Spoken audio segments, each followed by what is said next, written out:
BSc part second organic chemistry में chapter carboxylic acid में citric acid पे discuss करेंगे आज। देखो सिट्रिक एसिड यदि इसका नाम देखें beta hydroxy try carboxylic acid या फिर 2 hydroxy propane 1,2,3 try carboxylic acid, ठीक है। और आईयूपीएसी नोमेनक्लेचर देखें तो 3 कार्बोक्सी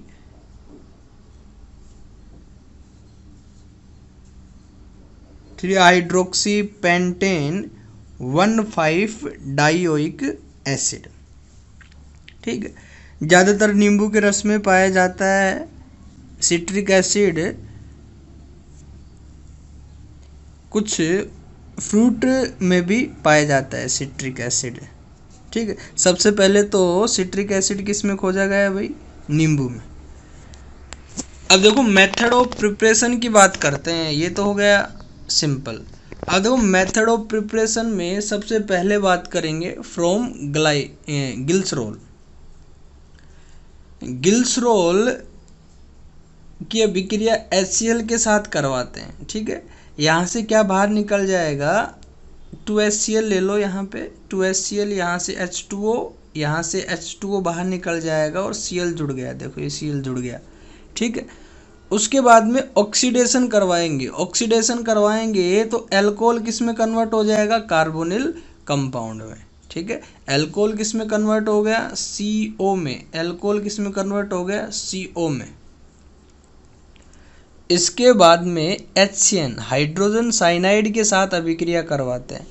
कार्बोनिल कंपाउंड ऐसे होता है, ठीक है। HCN तो H तो किस पे चला जाएगा? O नेगेटिव पे, ठीक है। और साइनाइड किस पे चला जाएगा? कार्बोनिल कार्बन पे, ठीक है। तो क्या बनेगा भाई? ये बनेगा, ठीक है। इसके बाद में KCN की प्रेजेंस में अभिक्रिया करवाते हैं, ठीक है। KCN की प्रेजेंस में अभिक्रिया करवाएंगे तो KCl बाहर निकल जाएगा, Cl यहाँ से और K इसमें से, KCN में से, तो KCl बाहर निकल जाएगा, साइनाइड जुड़ जाएगा। इसी प्रकार इस साइड पे नीचे वाले Cl पे जुड़ जाएगा, यहाँ पे, यहाँ से KCl बाहर निकल जाएगा और साइनाइड जुड़ जाएगा, ठीक है। इसके बाद में कंप्लीट हाइड्रोलाइसिस करवाएंगे अपन। साइनाइड का कंप्लीट हाइड्रोलाइसिस करवाते हैं तो क्या बनता है? Carboxylic acid. तो किसका निर्माण हो जाएगा? सिट्रिक अम्ल का। तो सबसे पहले HCl की प्रेजेंस में अभिक्रिया करवाई, फिर उसके बाद में ऑक्सीडेशन करवाया, फिर उसके बाद में HCN के साथ अभिक्रिया करवाई, फिर उसके बाद में KCN और फिर उसके बाद में कंप्लीट हाइड्रोलाइसिस। क्या बना? Citric acid. तो ये तो हो गया ग्लिसरॉल से। सेकंड बात करते हैं अपन बाई रिफॉर्मेस्ट की रिएक्शन, ठीक है। एथिल ब्रोमो एसीटेट, ठीक है, या फिर अल्फा ब्रोमो एस्टर भी बोल सकते हैं अपन रिफॉर्मेस्ट की अभिक्रिया में। और ऑक्जिलो एसिटिक एस्टर के साथ अभिक्रिया करवाते हैं और Zn की प्रेजेंस में, और ड्राई ईथर भी ले सकते हैं अपन यहाँ पे, ठीक है। तो सबसे पहले क्या करना है आपको? देखो ये कार्बोनिल कार्बन दिख रहा है आपको, ये रहा, ये बॉन्ड इधर आएगा, ठीक है। अब देखो इस पे तो क्या आएगा भाई? जो Br है, ठीक है, ये Br दिख रही है आपको,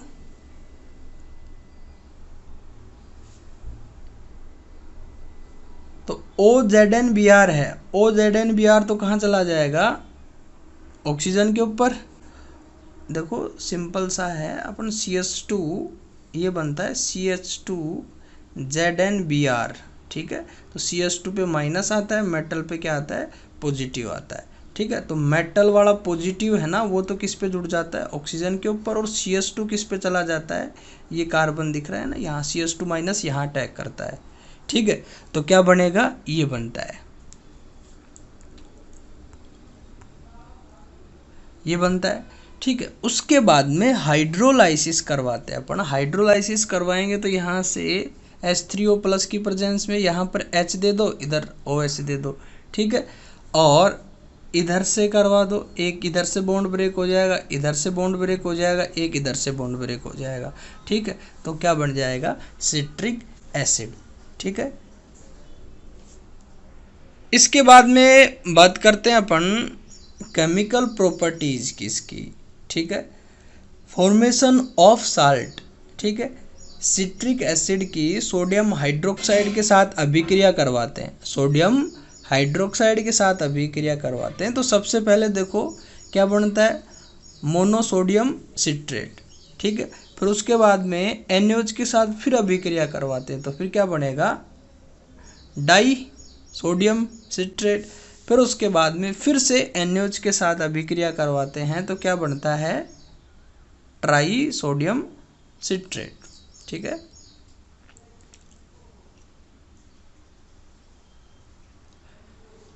तो ये तो होगी फॉर्मेशन ऑफ साल्ट की बात। इसके बाद में देखते हैं एसिटिलेशन, ठीक है, या एसिटिलीकरण। एसिटिलीकरण में क्या होगा? सिट्रिक एसिड की अभिक्रिया एसिटिक एनहाइड्राइड के साथ अभिक्रिया करवाते हैं। सिट्रिक एसिड की एसिटिक एनहाइड्राइड के साथ अभिक्रिया करवाते हैं। एसिटिक एनहाइड्राइड ये रहा। अब देखो एसिटिक एनहाइड्राइड को कैसे लिख सकते हैं अपन? CH3CO C double bond OCH3। Acetic anhydride ऐसे लिख सकते हैं। अब देखो यहाँ से क्या बाहर निकलेगा? एसिटिक एसिड बाहर निकल जाएगा यहाँ से क्या बाहर निकलेगा? एसिटिक एसिड क्या होगा? बाहर निकल जाएगा यहाँ से। देखो ये दिख रहा है OH, ठीक है, और इधर से ये बाहर निकल जाएगा, ये एक पार्ट इसका। तो क्या बनेगा? Mono acetyl citric acid. तो एसिटिक एसिड तो क्या हो गया? बाहर निकल गया, ठीक है। यानी सिट्रिक एसिड की अभिक्रिया एसिटिक एनहाइड्राइड के साथ अभिक्रिया करवाते तो क्या बनता है? मोनो एसिटिल सिट्रिक अम्ल। ये तो हो गया एसिटिलीकरण। अब इसके बाद में बात करते हैं ऊष्मा का प्रभाव। ये क्या है? ऊष्मा का प्रभाव, ठीक है। इसके बाद में ये है ऊष्मा का प्रभाव। यहाँ से क्वेश्चन पूछे जाते हैं। ऊष्मा का प्रभाव में देखें, सबसे पहले अपन सिट्रिक एसिड को 150 डिग्री सेल्सियस के साथ गर्म करते हैं, ठीक है। 150 डिग्री सेल्सियस पे गर्म करते हैं तो यहाँ से क्या बाहर निकलता है? H2O। देखो यहाँ से हाइड्रोक्सिल और इधर से क्या निकल जाएगा? हाइड्रोजन, और इन दोनों के बीच में क्या आ जाएगा? बॉन्ड। तो क्या बनेगा? एक्ोनिटिक एसिड। आपको डायरेक्ट क्वेश्चन दे देता है ऐसे, रिएक्टेंट दे देगा आपको, टेम्परेचर दे देगा, प्रोडक्ट आपसे बनवाएगा। 2 नंबर या 1 नंबर का आता है ऐसे, ठीक है। इसके बाद में देखते हैं अपन एसीटोन डाई कार्बोक्सिलिक अम्ल। एसीटोन डाई कार्बोक्सिलिक अम्ल ले लिया मैंने, ठीक है। यहाँ गर्म कर दे तो यहाँ से क्या बाहर निकल जाएगा? CO2। तो क्या बन जाएगा? CH3। फिर उसके बाद हम फिर से गर्म करेंगे तो क्या बनेगा? एसीटोन, ठीक है भाई। यहाँ से CO2 बाहर निकल जाएगी ना, यहाँ से CO2 बाहर निकल जाएगा, एक H बचा वो CH2 के साथ जुड़ जाएगा, तो क्या बन जाएगा? एसीटोन, ठीक है। इसके बाद में हम बात करते हैं एक्ोनिटिक अम्ल। एक्ोनिटिक अम्ल को अपन गर्म करते हैं तो यहाँ से क्या बाहर निकलेगा? CO2। क्या बाहर निकलेगा? CO2। CO2 बाहर निकला यहाँ से तो क्या बनेगा? CH3। इसको बोलेंगे मीजोकोनिक अम्ल। यदि मीजोकोनिक अम्ल बोलते हैं इसको, ये तो क्या हो गया? ट्रांस। यदि कार्बोक्सिलिक अम्ल विपरीत साइड में है तो ट्रांस बोलेंगे इसको, ठीक है। और सेम साइड होंगे तो फिर इसको क्या बोलेंगे? सेट्रोकोनिक अम्ल। इसे बोलेंगे समपक्ष जिसको बोलते हैं। देखो कार्बोक्सिलिक समूह एक साइड दिख रहे हैं आपको, ठीक है। अब देखो यदि सेम साइड हैं तो अपन गर्म करेंगे तो H2O बाहर निकल जाएगा और सिट्रिकोनिक एनहाइड्राइड बन जाएगा। यदि गर्म करेंगे तो यहाँ से H2O बाहर निकल जाएगा तो क्या बनेगा? सिट्रिकोनिक एनहाइड्राइड। ये तो इसकी बात हो गई, ठीक है। यदि अपन लेते हैं इटेकोनिक अम्ल, ठीक है, इटेकोनिक अम्ल लेते हैं अपन और H2O बाहर निकालते हैं तो क्या बनता है? एटाकोनिक एनहाइड्राइड। ठीक है, तो ये बात हो गई इसकी ताप की। आपको ताप का प्रभाव पूछ सकता है या उष्मा का प्रभाव, एक ही बात है। HI के साथ अपचयन। ठीक है, HI के साथ अपचयन की बात करते हैं तो अपन क्या होगा भाई, यहाँ देखो CH2 सिट्रिक एसिड है ये। ठीक है, 2HI के साथ अभिक्रिया करवाते हैं। ठीक है, 2HI के साथ अभिक्रिया करवाएंगे तो क्या बनेगा, प्रोपेन 1,2,3 ट्राई कार्बोक्सिलिक अम्ल। ठीक है, देखो कैसे बना, यहाँ से 2HI है तो एक हाइड्रोजन और एक OH तो बाहर निकल जाएगा, तो H2O बाहर निकल गया।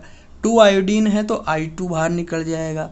ठीक है, एक हाइड्रोजन बचाओ, ये हाइड्रोजन कहाँ चला जाएगा, इस कार्बन पे, तो क्या बनेगा, प्रोपेन 1,2,3 ट्राई कार्बोक्सिलिक अम्ल।